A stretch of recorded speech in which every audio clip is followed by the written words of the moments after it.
Tolong perhatikan dengan serius, dengan seksama, seolah-olah kita lagi ada di dalam masjid dan kita insya Allah sedang ada di bawah perhatian Allah langsung.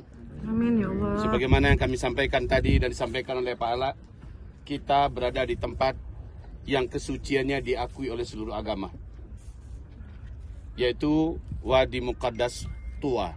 Tuwa itu adalah lembah ini. Hai Musa, lepaskan kedua terompahmu, engkau sedang berada di lembah yang aku sucikan, yaitu lembah Tuwa. Bapak Ibu sekalian yang kami muliakan, kejadian-kejadian besar yang ingin kami sebut di belakang kita adalah Bukit Tursina. Tempat nanti Nabi Isa lari bersama Imam Mahdi dan orang-orang beriman dari kejaran Ya'juj dan Ma'juj adalah ke atas bukit ini. Kalau kita ada rezeki naik ke atas lebih kurang 2 jam itu naik onta. Kalau kita jalan kaki, resikonya dia terjal, curam, dan itu sulit dan berisiko bisa jatuh. Tapi onta lebih punya cara untuk beradaptasi naik ke atas. Pergi sore, nyampenya bisa jadi jam 2, jam 3 malam. Jadi kalau begitu jalan kaki tidak dianjurkan. Naik onta merinding, saya saja tak sanggup. Hanya orang tertentu saja yang berani naik onta. Di musim dingin di sini bisa di bawah 0 derajat Celcius. Dingin sekali. Dan hari ini spesial. Biasanya kami walaupun menjelang maghrib ini pas matahari memanggang kami. Ya, tetapi pas di kita pas di bawah lindungan Bukit Tursina. Ini keren ini Bapak Ibu. Masya Allah. Orang suci semua kata Pak Ala. Amin ya Allah. Baik, disinilah keluar ontanya Nabi Saleh. Nabi Saleh lebih senior daripada Nabi Ibrahim. Urutannya adalah Adam, Idris, Nuh, Hud, Saleh. Yang makamnya tadi kita lewati, sudah kita lihat ya. Sudah. Kemudian Nabi Saleh dengan mukjizat dari Allah, keluarlah onta dan onta itu disembelih oleh kaumnya yang durhaka. Setelah itu onta itu Allah hidupkan kembali dan kembali lenyap masuk ke dalam batu Bukit Tursina kembali.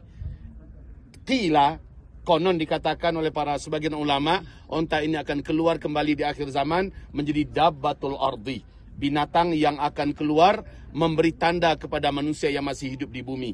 Mana orang beriman, mana orang kafir.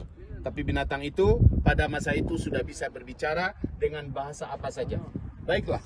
Berikut ini urut-urutan yang terkait dengan Tursina. Pertama, Nabi Musa lari dari Mesir. Karena Nabi Musa terperangkap dalam kasus membunuh seorang Qibti, ya, yaitu dari bangsanya Firaun. Akhirnya Musa jadi buronan. Musa lari, Musa melewati lembah ini. Dan kita belum ada rezeki sekarang. Mungkin menurut informasi yang disimak tadi dari Pak Ala, 1 atau 2 tahun ke depan ini sudah bisa kita ke sana. Di situ adalah tempat di mana Nabi Musa, sang pemuda yang ganteng, gagah, tinggi, besar, cakep, ya. Nabi Musa melihat ada 2 orang wanita tersandar di sudut kaki bukit dengan ternaknya yang kurus-kurus.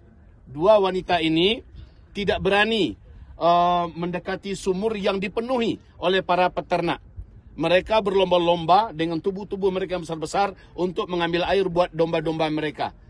Sementara 2 wanita ini tetap memencilkan diri supaya tidak diapit dan dijepit oleh rombongan yang banyak.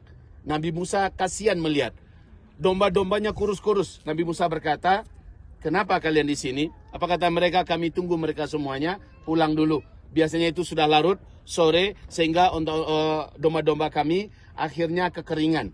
Tidak bisa makan, tidak bisa minum kecuali terlambat sekali. Kadang-kadang airnya pun sudah dangkal dan kami dengan susah payah mendapatkannya."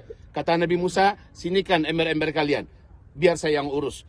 Nabi Musa dengan datangnya beliau, enak betul dia menyingkirkan orang yang kecil-kecil.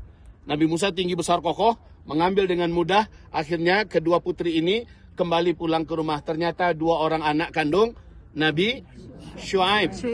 "Kenapa kalian cepat pulang?" "Ada seorang lelaki yang kokoh, lelaki yang kekar, lelaki yang sangat baik yang menolong kami. Sepertinya dia bukan orang biasa dan dia bukan orang tempatan sini." Kata Nabi Syuaib, "Panggil dia, bawa ke sini." Setelah berjumpa, Nabi Syuaib terkagum dengan kepribadian Musa alaihissalam. Bukan hanya kokoh kekar, tapi ganteng dan cerdas. Nabi Musa yakin, Nabi Syuaib yakin, ini adalah nabi yang akan diutus oleh Allah untuk menjadi pendakwahnya Fir'aun di Mesir. Apa kata Syuaib? Jadilah suami bagi anak-anak saya.